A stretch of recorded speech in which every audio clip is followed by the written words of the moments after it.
Shalom, selamat pagi Bapak Ibu Saudara sekalian yang saat ini sedang menyaksikan dari tempat masing-masing, mungkin di rumah, mungkin di jalan, dimanapun saudara berada. Kami sungguh bersuka cita untuk kesempatan yang Tuhan berikan dan kita bisa bersama-sama pada hari Minggu yang indah ini kembali berkumpul, menyatukan hati kita dan menyembah Tuhan. Kita tidak boleh lupa bahwa Tuhan tetap duduk di atas tahtanya dan Dia tetap memegang kendali atas semuanya. Tidak ada sesuatu pun yang terjadi secara kebetulan. Tuhan mengetahui semuanya dan tidak ada yang bisa membuat Tuhan menjadi terkejut. Dan kita bisa percaya kepada kebaikan-Nya, kita bisa percaya kepada kasih-Nya bagi kita. Dan saya mau mengajak Bapak Ibu Saudara pada pagi hari ini, marilah kita bersama-sama membawa hati kita kepada Tuhan. Dan kita katakan, Tuhan, aku rindu untuk mengenal Engkau dengan lebih dalam lagi. Aku rindu untuk mengenal Engkau dengan lebih intim lagi. Karena Engkau adalah sumber kekuatanku. Dekat denganmu itulah yang menenangkan hatiku. Dekat denganmu itulah yang membawa damai sejahtera dalam hatiku. Kita sama-sama membawa hati kita kepada Tuhan pada pagi hari ini. Haleluya.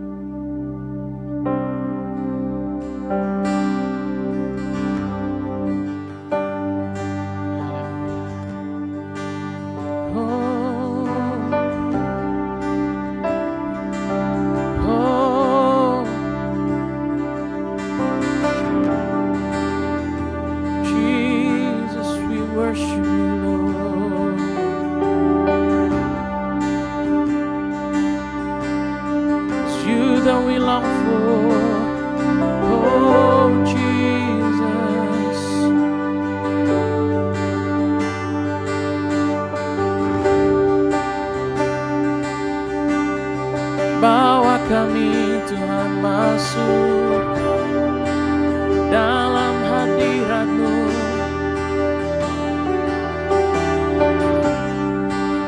Mari kita bersama-sama katakan, seperti rusa yang haus, seperti rusa yang haus, rindu aliran sungai-Mu.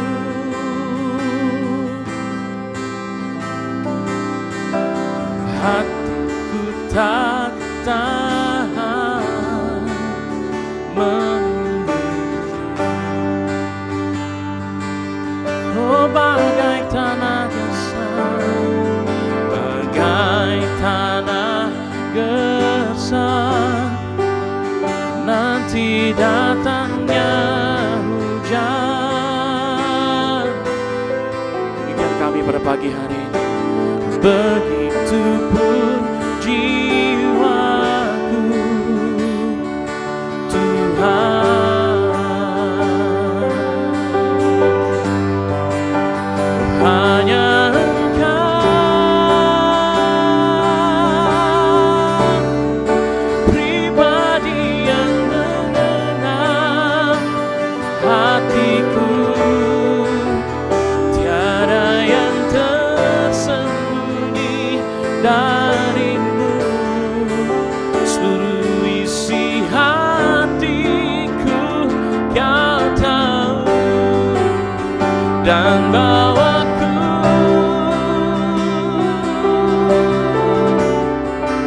untuk lebih dekat lagi padamu, tinggal dalam indahnya dekapan kasih-Mu. Saya ingin mengajak Bapak Ibu Saudara yang seperti lagu ini tadi katakan, hanya Engkau yang kenal seluruh isi hatiku ya Tuhan. Tidak ada yang tersembunyi bagimu. Jadi saya mau mengajak Bapak Ibu Saudara untuk datang kepada Tuhan. Apapun kondisi hatimu, apapun yang kau rasakan saat ini, mungkin kau merasa kecewa kepada Tuhan, mungkin kau merasa marah kepada Tuhan. Apapun adanya, apapun kondisinya, Saya mau mengajak Bapak Ibu Saudara tetap datang kepada Tuhan saat ini. Alami kasih-Nya, alami kuasa-Nya. Saya percaya hati kita akan dihiburkan oleh Tuhan. Hati kita akan dipulihkan oleh Tuhan. Mari kita katakan bersama-sama. Seperti rusa yang haus. Oh, seperti rusa yang haus, rindu aliran sungai-Mu. Oh, hatiku tak tahan menunggu. Oh, this is our prayer tonight. Bagai tanah gersang menanti datangnya hujan,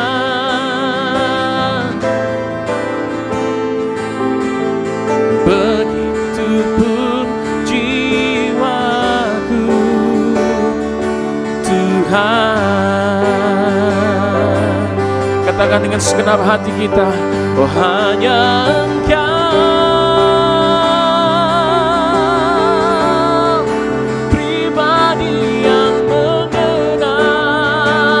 hatiku, tiada yang tersembunyi darimu.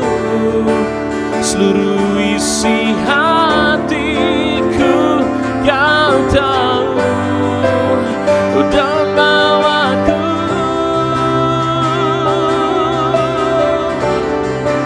untuk lebih dekat lagi padamu. Tinggal dalam indahnya dekapan kasih-Mu.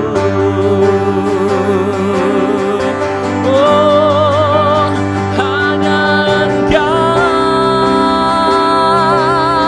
Tuhan, pribadi yang mengenal hatiku, tiada yang tersembunyi bagi-Mu. Seluruh isi hatiku Kau tahu, dan bawaku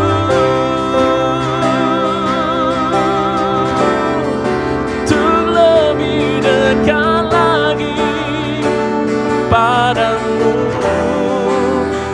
Tinggal dalam indahnya dekapan kasih-Mu. Oh, kami ingin tinggal. Oh, kami tinggal dalam kasih-Mu, Tuhan, menikmati dekapan. Oh, dekapan-Mu Tuhan. Yes. Oh,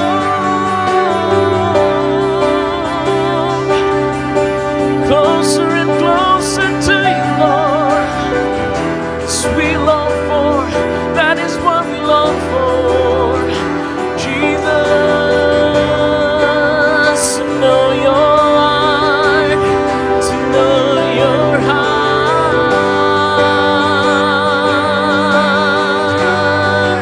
Oh,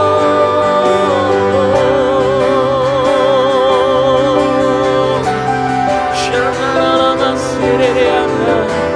Jesus, oh, ya-la-la-la-ma-so. Yes, Jesus, Jesus.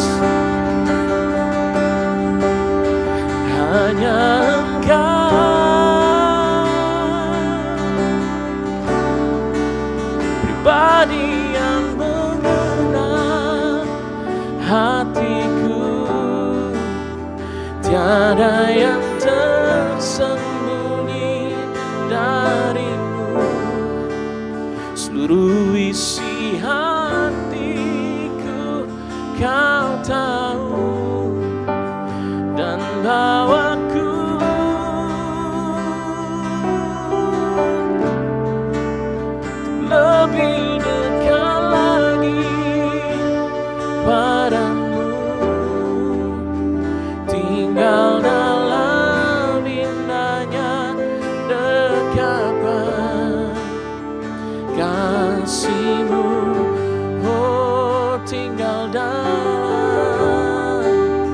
tinggal dalam indahnya dekapan kasih-Mu Tuhan, oh kasih-Mu Tuhan, tinggal dalam indahnya dekapan kasih-Mu. Roh Kudus, saat ini hamba-Mu berdoa, lawat setiap umat-Mu pada pagi hari ini. Lawat ya Roh Kudus dengan kasih, lawat ya Roh Kudus dengan kuasa-Mu. Di tempat mereka berada pada saat ini masing-masing, di rumah mereka masing-masing, di kamar mereka masing-masing, dimanapun mereka berada Tuhan. Lawat mereka, lawat Roh Kudus saat ini dengan hadirat-Mu.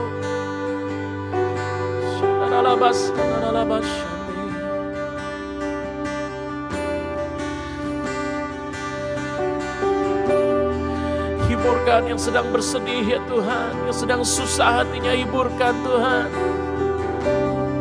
Berikan kekuatan bagi mereka, berikan kekuatan ya Tuhan, berikan pertolongan-Mu bagi mereka ya Tuhan saat ini di dalam nama Tuhan Yesus. Jesus, Jesus, we long for you Jesus. Nikmati kehadirannya, nikmati saat ini. Oh nikmati, Dia ingin menjamahmu, Dia ingin memulihkan hatimu yang terluka. Oh Dia ingin, Dia ingin, Dia ingin.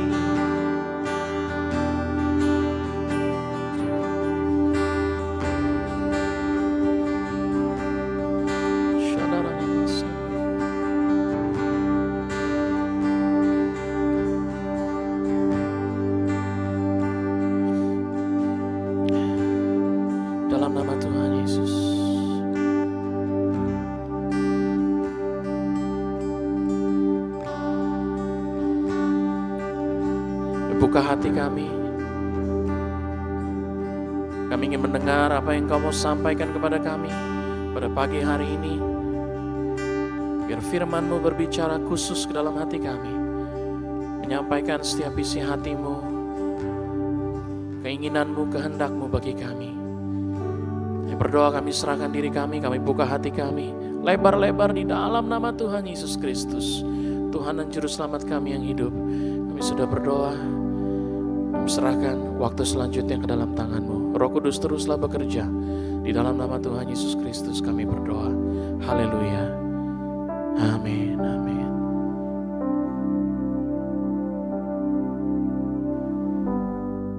Shalom Bapak Ibu Saudara, kita berjumpa lagi dalam ibadah online Charismatic City Church.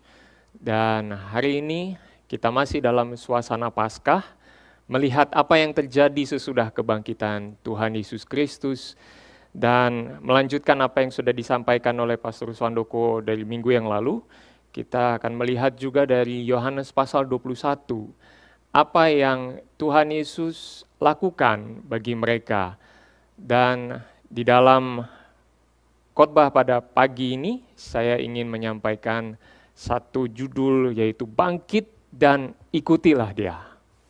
Sebuah ajakan untuk kita bangkit dan tetap mengikut Dia.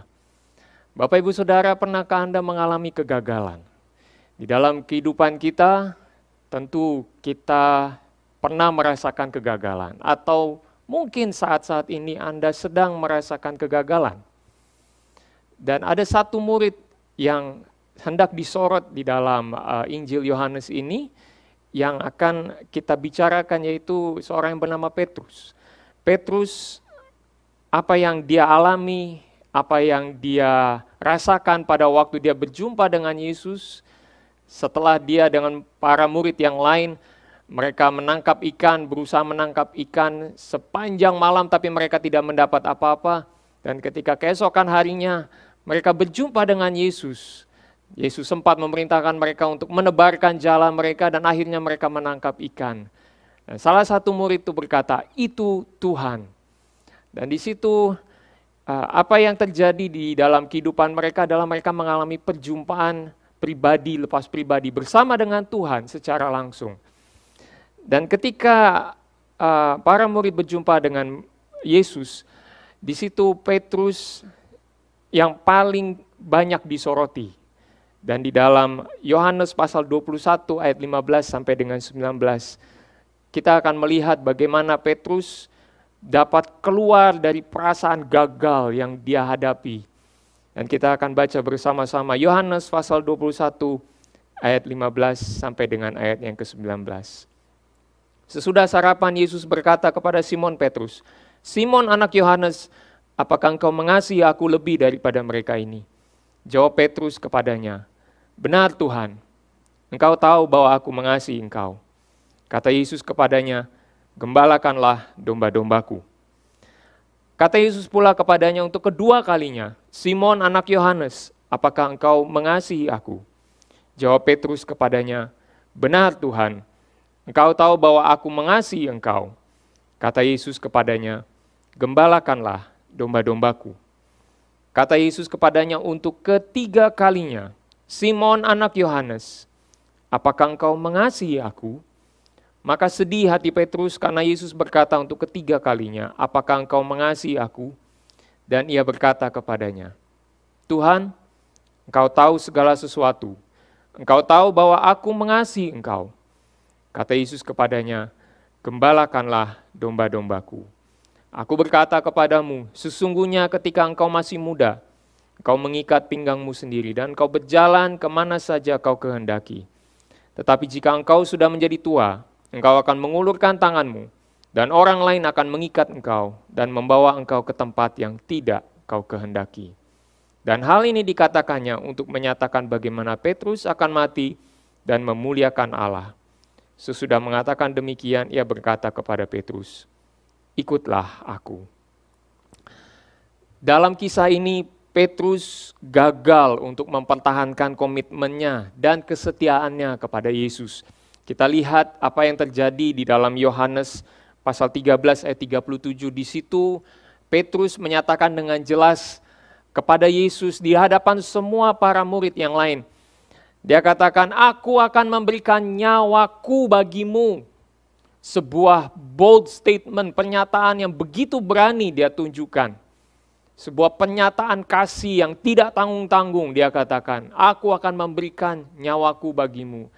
Tapi kemudian Yesus katakan, "Betulkah demikian? Engkau akan menyangkali aku 3 kali. Sebuah direct contradiction, sebuah kontradiksi yang langsung dinyatakan oleh Yesus kepada Petrus. Dan kemudian apa yang terjadi di dalam masa-masa sengsara Tuhan Yesus, di situ jelas terlihat di dalam kitab Lukas bahwa ketika Petrus menyangkali Yesus untuk yang ketiga kalinya, di dalam Lukas pasal 22 ayat yang ke-61 dikatakan, "Lalu berpalinglah Tuhan memandang Petrus." Pada saat itu Petrus menyadari dia sudah menyangkali Yesus sebanyak 3 kali.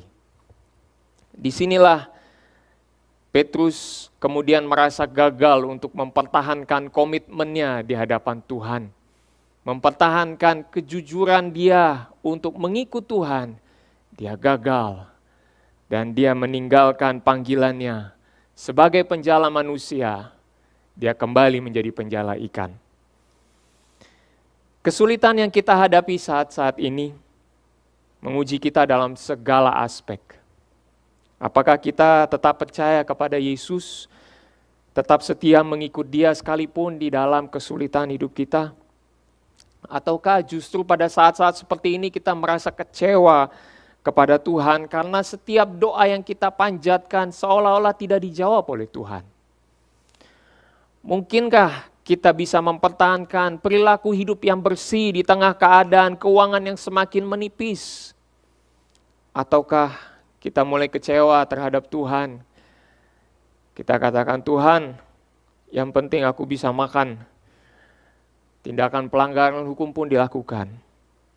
Apakah kita tetap setia dalam lingkungan konteks keluarga? Apakah kita tetap setia kepada pasangan kita? Saat pasangan kita harus menghadapi PHK dan Anda tidak bisa lagi hidup enak seperti biasanya.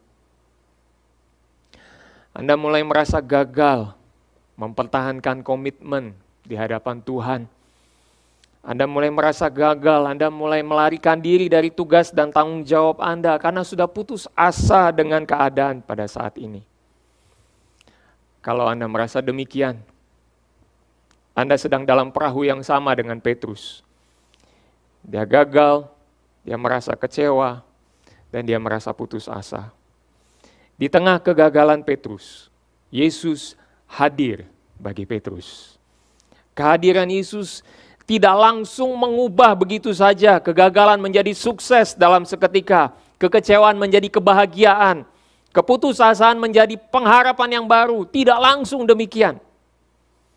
Kehadiran Yesus tidak secara langsung memberikan perubahan yang besar seperti itu. Lalu apa yang Yesus lakukan? Yang pertama, kalau kita lihat bagian ini, di bagian perikop sebelumnya, dibahas mengenai bagaimana Yesus melakukan persekutuan bersama dengan para murid. Di sini yang Yesus lakukan pertama kali sebelum dia memulihkan Petrus adalah dia mencukupkan kebutuhan dasar dari Petrus terlebih dahulu, yaitu masalah makanan. Yesus menyatakan mujizat bagi Petrus dan kawan-kawannya di dalam ayat yang ke-6. Dan sesudah itu, ketika mereka sampai di tepi pantai, Yesus menyediakan sarapan bagi Petrus dan kawan-kawannya. Di ayat yang ke-9 dan ayat yang ke-12. Orang yang merasa gagal, orang yang merasa kecewa, orang yang merasa putus asa, kalau sudah kelaparan akan melakukan apa saja untuk bisa makan. Semua usaha dilakukan, tapi kebanyakan tidak membawa hasil. Justru di saat seperti inilah Yesus hadir dan mencukupkan, memelihara kita.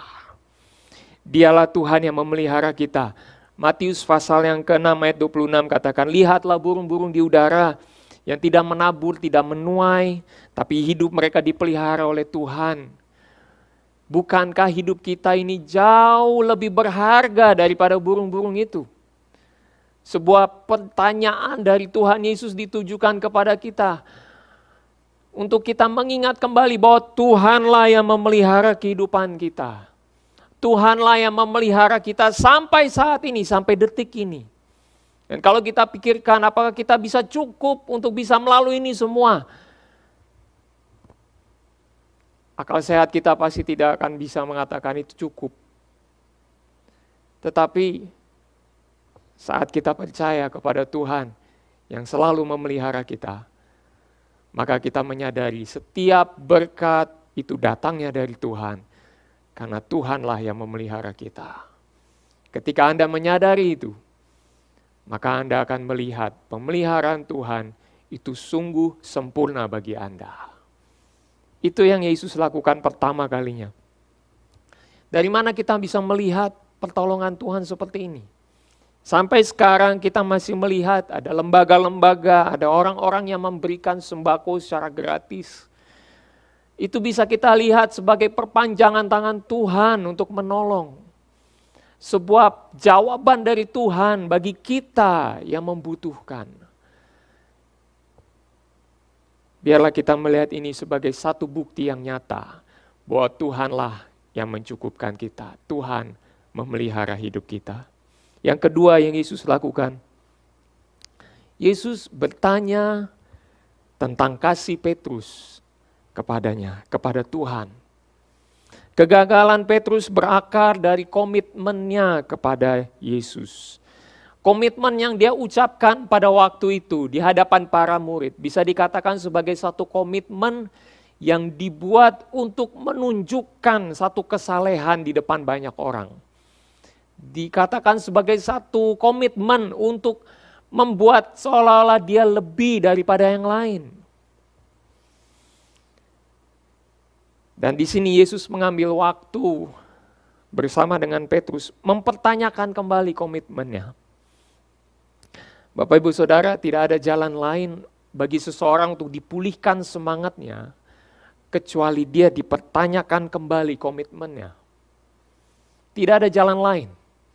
Hanya ini, satu-satunya jalan untuk kita bisa kembali semangat, yaitu agar komitmen kita kembali dipulihkan, kembali ditanyakan, apakah komitmenmu? Dan Yesus mempertanyakan dasar dari komitmen Petrus, yaitu kasih. Kasih. Sadarkah Anda bahwa setiap komitmen semuanya itu didasarkan oleh kasih? Setiap komitmen kita itu didasarkan oleh kasih. Pasangan suami istri dalam pernikahan, komitmen Anda itu didasarkan oleh kasih.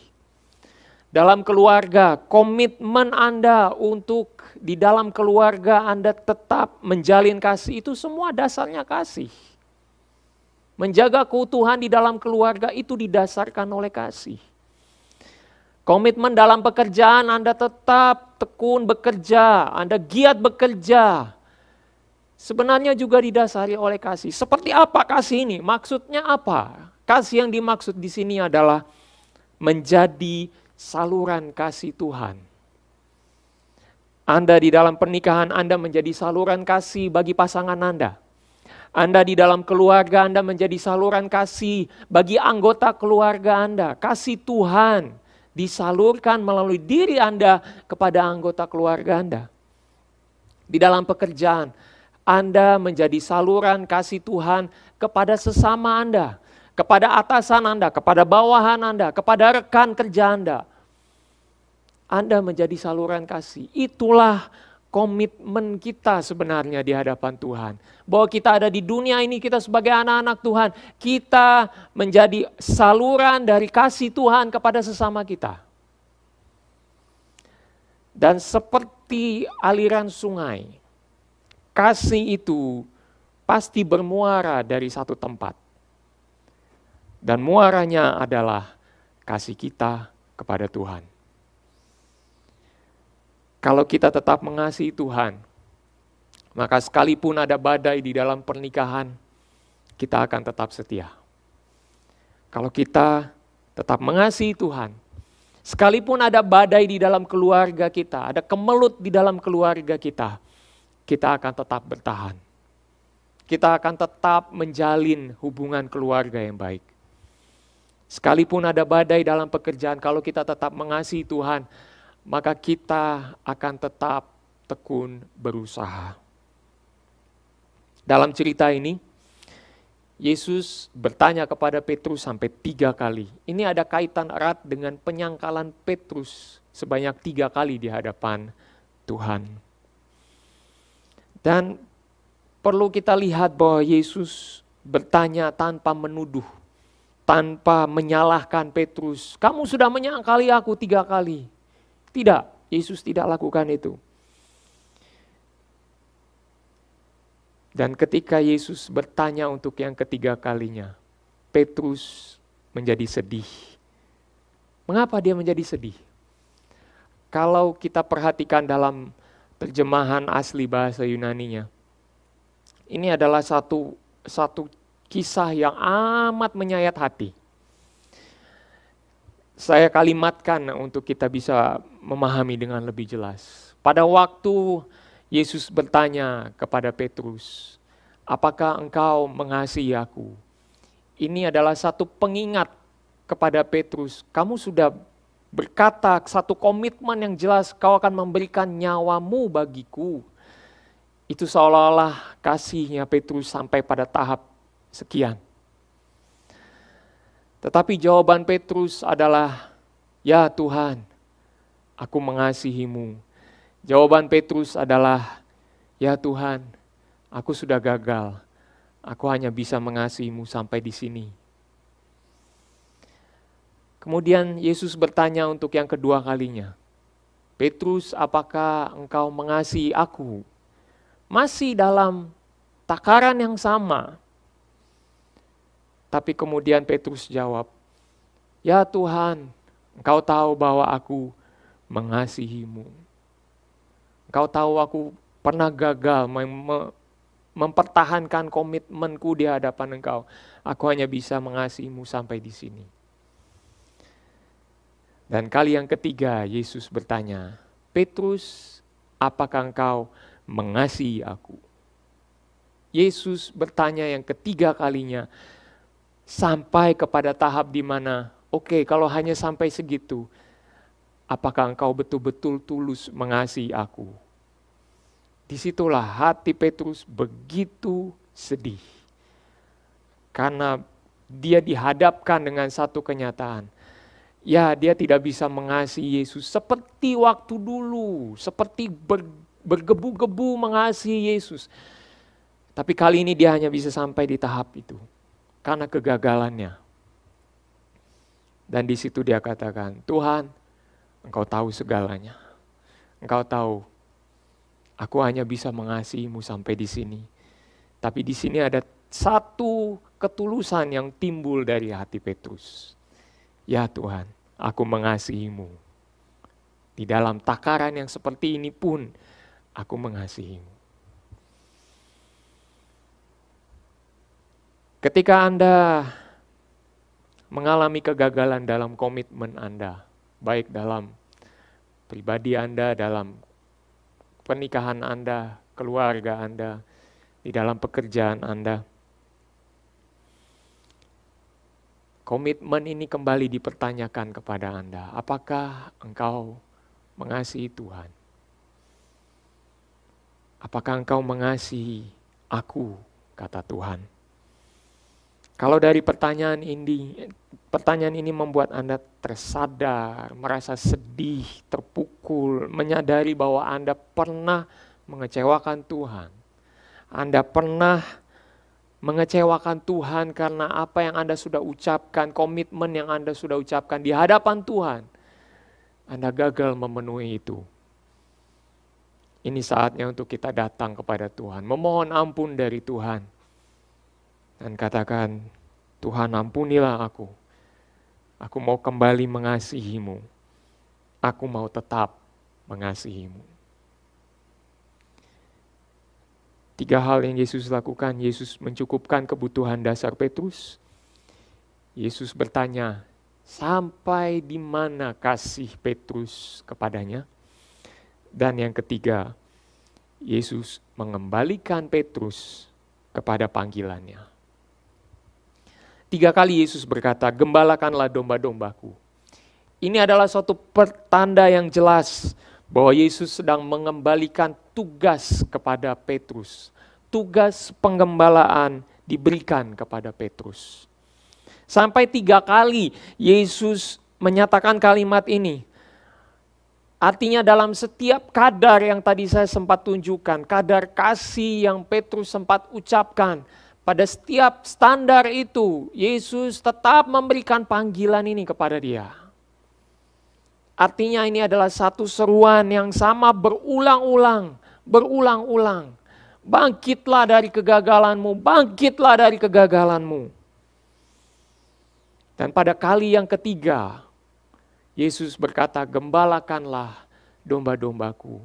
Ketika sampai kepada kasih yang tulus, barulah Yesus berkata apa yang akan terjadi kemudian dengan Petrus. Karena di situ dikatakan masa depan Petrus bukanlah sesuatu yang lebih menyenangkan, tetapi lebih menyakitkan. Tetapi waktu Petrus sudah menyatakan ketulusan kasihnya kepada Tuhan, maka itu bukan lagi menjadi suatu masalah. Itu bukan lagi menjadi suatu masalah. Karena kali ini Petrus betul-betul mengasihi Tuhan. Bapak Ibu Saudara, saya menangkap satu kesan yang timbul di bagian akhir dari pembicaraan Yesus. Ikutlah aku. Kesan yang timbul di sini adalah, sekarang bangkitlah dan ikutilah aku. Sekalipun keadaan semakin sulit bagimu, tapi tetaplah percaya akan aku dan tetaplah mengasihi aku. Sekalipun keadaan kita ke depan bukan semakin mudah, tapi semakin sulit, tetaplah kita mengasihi Tuhan. Dan waktu kita mengasihi Tuhan, kita sedang memperbaharui komitmen kita di hadapan Tuhan. Apapun dapat terjadi, tapi hati kita akan tetap mengasihi Tuhan. Apa yang Yesus lakukan bagi Petrus? Yang pertama, dia menyediakan kebutuhan dasar Petrus. Yang kedua, dia bertanya tentang kasih Petrus kepadanya. Dan yang ketiga, dia mengembalikan Petrus kepada panggilannya. Saya berdoa supaya hari ini kehadiran Yesus nyata di tengah-tengah Anda, di rumah Anda, dimanapun Anda berada. Dan di tengah-tengah kegagalan Anda, mungkin Anda mendapati saat ini, Yesus tengah bertanya kepada Anda, apakah engkau mengasihi aku? Apakah engkau masih mengasihi aku? Saat Anda bergumul dengan kegagalan Anda, baik di tengah-tengah pernikahan Anda, masa-masa sulit ini juga menguji pernikahan Anda. Mungkin Anda di rumah mulai menyalahkan pasangan Anda untuk hal-hal yang Anda hadapi, masalah-masalah yang Anda hadapi. Mungkin masalah di pekerjaan semakin sulit. Anda mulai menyalahkan pasangan Anda. Anda sering berlaku kasar terhadap pasangan Anda. Anda sering berkata kasar kepada pasangan Anda. Di situ Anda dapati Anda gagal mempertahankan komitmen kasih kepada Tuhan untuk menjadi saluran kasih bagi pasangan Anda. Atau mungkin di tengah keluarga Anda, kata-kata yang Anda sampaikan kepada mereka tidak memberikan damai di tengah kemelut, tapi justru memperparah. Anda justru meluapkan kekesalan Anda, menuding anggota keluarga Anda. Anda tidak menyelesaikannya, tidak berusaha untuk menyelesaikannya, tapi mulai menyalahkan anggota keluarga Anda. Mungkin ada kesalahan yang diperbuat oleh anggota keluarga Anda. Anda mulai tuding terus menerus, ini karena kamu, ini karena kamu, ini karena kamu. Anda gagal mempertahankan komitmen Anda untuk menjadi saluran kasih bagi anggota keluarga Anda. Mungkin di pekerjaan Anda marah, Anda menyalahkan atasan Anda waktu Anda di PHK. Anda menyalahkan karyawan Anda yang tidak becus kerjanya, membuat perusahaan menjadi bangkrut. Tapi pada kenyataannya, mungkin karena Anda tidak bisa menerima akan kondisi yang sulit saat-saat ini. Atau mungkin juga Anda terus menyalahkan pemerintah. Kenapa harus seperti ini terjadi? Anda gagal untuk mempertahankan komitmen menjadi saluran kasih bagi sesama. Pagi ini, saatnya kita datang memohon ampun dari Tuhan. Karena Dia Tuhan yang mengerti akan isi hati kita. Dialah Allah yang mengetahui kedalaman hati kita. Dan pagi ini Dia bertanya, apakah engkau masih mengasihi aku? Hanya Engkau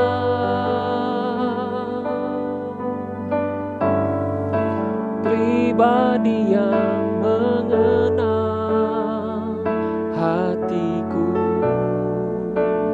tiada yang tersembunyi bagimu.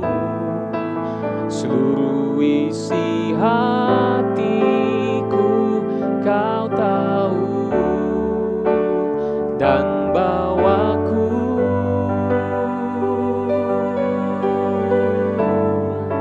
untuk lebih dekat lagi padamu, tinggal dalam indahnya dekapan kasih-Mu. Haleluya. Tuhan, kami datang kepadamu, membawa kehidupan kami yang gagal ya Tuhan. Gagal mempertahankan komitmen kami di hadapan Tuhan. Gagal untuk menjadi saluran kasih bagi pasangan kami. gagal untuk menjadi saluran kasih bagi anggota keluarga kami, gagal untuk menjadi saluran kasih bagi sesama kami di tempat kerja kami. Tuhan, ampuni kami. Ampuni kami Tuhan. Kalau sebelumnya kami begitu bergebu-gebu, kami katakan, Tuhan, kami mau menjadi berkat bagi banyak orang. Tetapi melalui peristiwa yang kami hadapi saat-saat ini, kami ditantang untuk tetap menjadi berkat bagi sesama. Dan Kau melihat hati kami masing-masing ya Tuhan. Kami mengalami kegagalan. Anda yang saat ini bergumul dengan kegagalan Anda, angkatlah tangan-Mu dan mohonlah ampun dari Tuhan. Tuhan, ampuni saya ya Tuhan. Ampuni saya Tuhan karena kegagalan saya. Ampuni saya Tuhan. Saya mau kembali mengasihi Engkau Tuhan. Saya mau kembali berkomitmen untuk tetap mengasihi Tuhan. Ampuni saya Tuhan kalau saya gagal untuk tetap mempertahankan kasih saya kepadamu. Tuhan, tolong saya. Saya mau bangkit ya Tuhan. Saya mau bangkit ya Tuhan. Engkau Allah yang tidak pernah meninggalkan kami. Bahkan di tengah-tengah kegagalan kami, Engkau hadir ya Tuhan. Engkau bertanya kepada kami, mempertanyakan kembali komitmen kami di hadapan Tuhan. Dan saat ini kami katakan, ya Tuhan, kami mau tetap mengasihi-Mu. Kami mau tetap mengasihi-Mu Tuhan. Kami mau tulus mengasihi Tuhan. Sekalipun keadaan semakin sulit, kami mau tetap mengasihi Tuhan. Sekalipun keadaan kami tidak berubah ya Tuhan, bahkan semakin buruk ke depan, kami tetap mengasihi Tuhan. Kami mau tetap mengasihi Tuhan. Biarlah kami dapat melihat ke depan bahwa tangan Tuhan selalu bersama dengan kami. Penyertaan Tuhan tidak pernah meninggalkan kami. Dan walaupun kami harus melalui lembah-lembah kekelaman, Tuhan ada bersama dengan kami. Dan untuk itulah kami tetap katakan, kami tetap mengasihi-Mu Tuhan. Dalam keadaan sulit sekalipun, ketika doa-doa kami serasa tidak ada jawaban, kami tetap mau katakan, Tuhan, aku mengasihi. Inilah hidup kami Tuhan. Kami mau bangkit dan kami mau mengikut Engkau. Dalam apapun juga keadaan kami mau bangkit dan kami mau mengikut Engkau. Terima kasih Tuhan. Inilah hidup kami serahkan kepadamu. Dalam nama Tuhan Yesus Kristus kami berdoa. Amin. Tuhan Yesus memberkati. Selamat hari Minggu. God bless you all.